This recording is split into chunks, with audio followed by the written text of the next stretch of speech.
So getting on board with social media, I mean, obviously, by virtue of the fact that we're all here, so we all see it's necessary for business to be in the game. So the next step is really branding yourself appropriately online and marketing yourself appropriately, and then doing some internal marketing as well to make sure that your staff is aware of the persona for your company, and perhaps also the persona per platform that you as a company in a marketing department want to project. So, I always tell people, beware of what you're not saying. So are you missing marketing and branding opportunities because you aren't fully engaging on the right platforms for your company? And then also just understanding, much like you just said, people are talking about you whether you're engaging with them or not. So being aware of what people are saying, not necessarily always reacting, but being aware of what they're saying can help to build a stronger brand for your company. And that can help to influence some of your marketing and your business decisions. So that's great, really, data that you're getting, free data from the social community. So with social branding, pick the platforms that you want to be on and respect the platforms for what they're for. So LinkedIn generally is more professional. Twitter can be more personal. If you have a sales organization, you might really build out Twitter as an opportunity for your sales reps or individual department heads to have a little bit more of an individual branding for selling purposes. But you as the company, you want to help to, and as the marketing department, you want to help to really set those guidelines of what's appropriate, what's not, how much personality to inject so that it's useful, because that's what Twitter's about. It's a conversation. There needs to be personality, but really, what's that corporate culture going to be in Twitter? Facebook. What's the corporate culture going to be on Facebook? Is it going to be a resource for your fans? Are you going to be posting links that have to do with your industry and try and foster discussion about true business things? Is it going to be more about what your company is doing internally that's fun for your employees? Is it going to be a recruiting tool so that people can kind of see, hey, we have monthly donut eating contests and quarterly employee event appreciation events, and here's the pictures from it, and shout outs for people who get certifications, things like that. So what really is going to be the voice of each of those platforms? And then the next step is recognizing that that's all public forever, is to then do internal marketing and really train your staff. Really help them. We can't just assume that everyone has, a good idea of what's appropriate and what's not, and that you can just shoot out an email and say this is the corporate voice and assume that everyone's going to understand what that means. So training is important, and making sure that people start thinking about the ramifications of even innocent tweets, Facebook posts, LinkedIn posts. So for example, the last company I worked for, Fandotech, it has a data center. So if somebody in the company is tweeting or Facebooking or doing LinkedIn posts about a special project, an upgrade on the data center, and then the data center goes down maybe 2-3 weeks later, completely unrelated, is that now an opportunity for clients or people affected by that blackout to say, well, you just did an upgrade over here. Is it really a coincidence? You're telling us it's unrelated, but how do we know? So that's completely an innocent, hey, this is the project I'm working on. That's what LinkedIn says, right? What's your status update? What are you working on? But training your staff to kind of think outside the box a little bit about how even things that are okay to post could have ramifications that you didn't intend for. So really touching base and checking in and monitoring from a marketing perspective how your brand is coming across in the marketplace and how your employees are doing that. So not really necessarily on the marketing side looking at what are they doing personally, but when they're talking as the company, when they're networking as the company, are they doing it effectively and appropriately and in the voice that you, the sales and marketing team, want them to?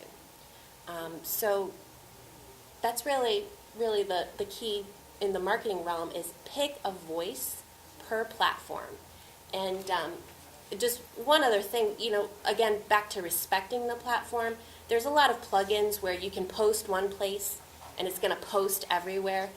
And because I don't want to see what you're eating for breakfast, what you're doing on the weekend, that your kids had a dance recital on my LinkedIn feed. If I want that information, I would follow you on Twitter, right? So it really isn't going to be effective if we don't, from a marketing standpoint, train our employees to respect the voice of the platform as well.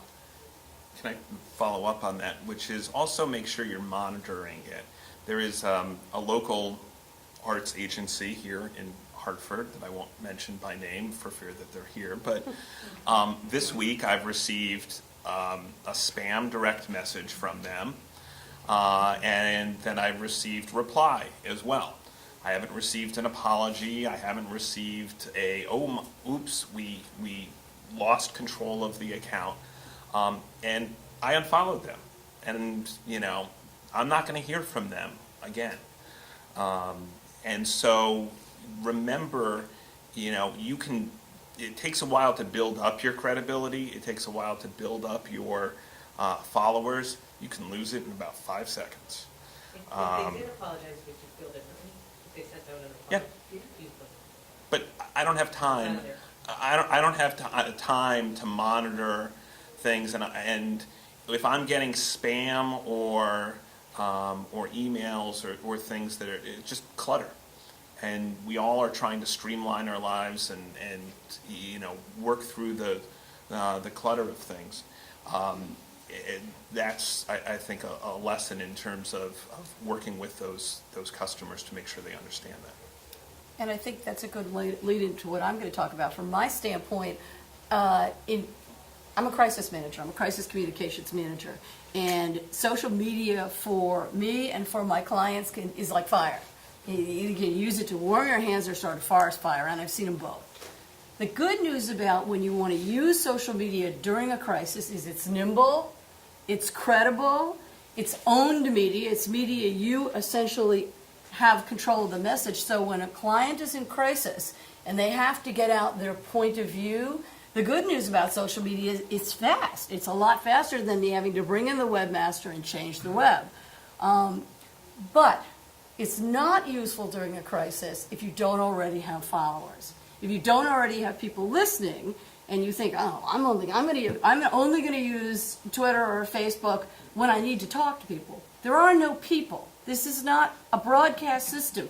You have to build your own set of people who are listening. And if you do it right before a crisis, when you're in crisis, you can mobilize those people not only to hear your message, but to carry it forward because they can send it forward to all the people that care about them.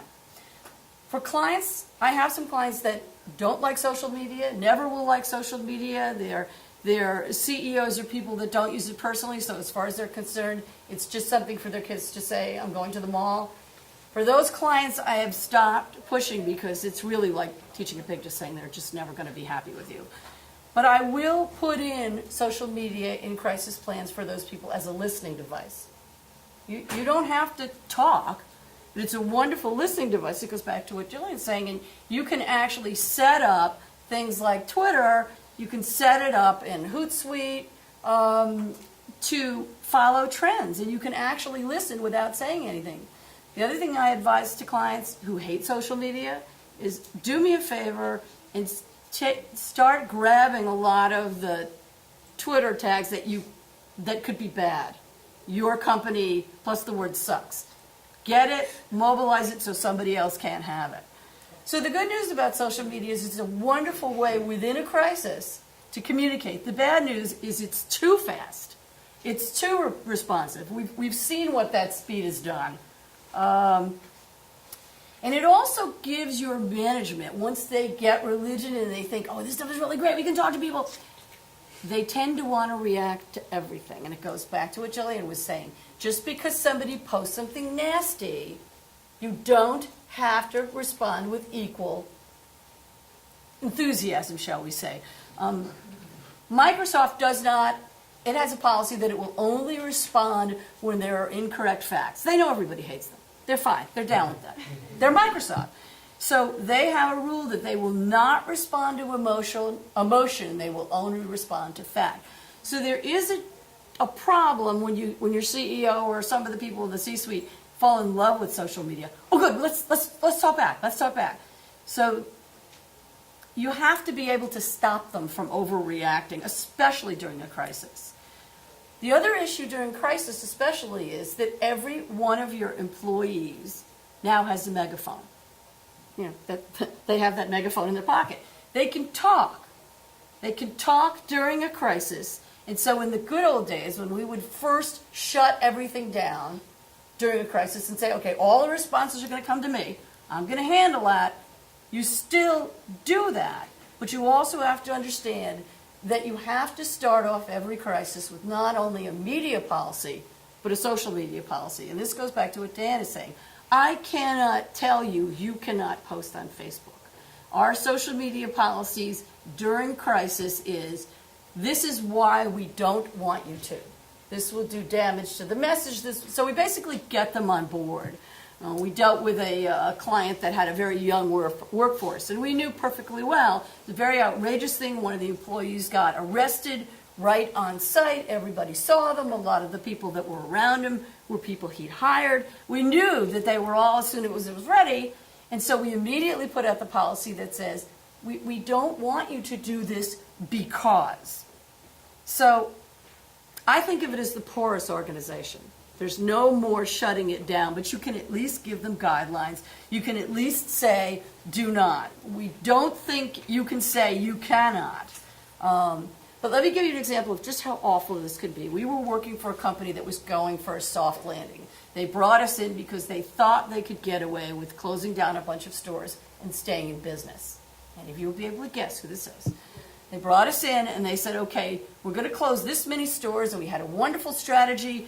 At 7:01, we're going to do this, and at 7:02, we're going to talk to the employees, and at 7:03, we had it all timed out. What we did not realize was the HR director felt it was important to put on her LinkedIn profile, looking for a job. Going back to judgment? Okay? So, the good news about social media is that you can build a social media engagement team. A bunch of people who are already your friends in-house, whether they're employees or volunteers. You can train them, you can get them up to speed, and you can say that when we have a crisis, we're going to mobilize you as our voice, going back to what Gillian was saying, out in the community. You do not embolden them with the entire message. Just like when we media train people during a crisis, we say, here are the 3 to 5 points that you can say. And if you get into an online discussion where it goes beyond that, you then go back to the communication staff, you then go back to the crisis manager, and we will take it from there. So we'd like you to do this. We'd like you to speak on our behalf, but these are the things we would like only to say. And the last part of crisis communication, whether it's an online crisis or otherwise, is that when it's all over, let's talk about what worked. Let's talk about what didn't. Who's on that social engagement team that really ended up being a loose cannon? Did we use all the communications vehicles at our disposal? I have to tell you that crisis communication is low-tech to high-tech. When you're dealing with crisis communication, it involves everything from making phone calls to key people to mobilizing social media. Don't overlook those other things, but understand that in a crisis, social media can be your friend or it can be your enemy. The good thing is if you prepare, if you mobilize ahead of time, with a set of followers, with a social engagement team, you have a really good chance of getting another set of voices. And the reality is that fire now can be used to warm your hands and not to start a forest fire.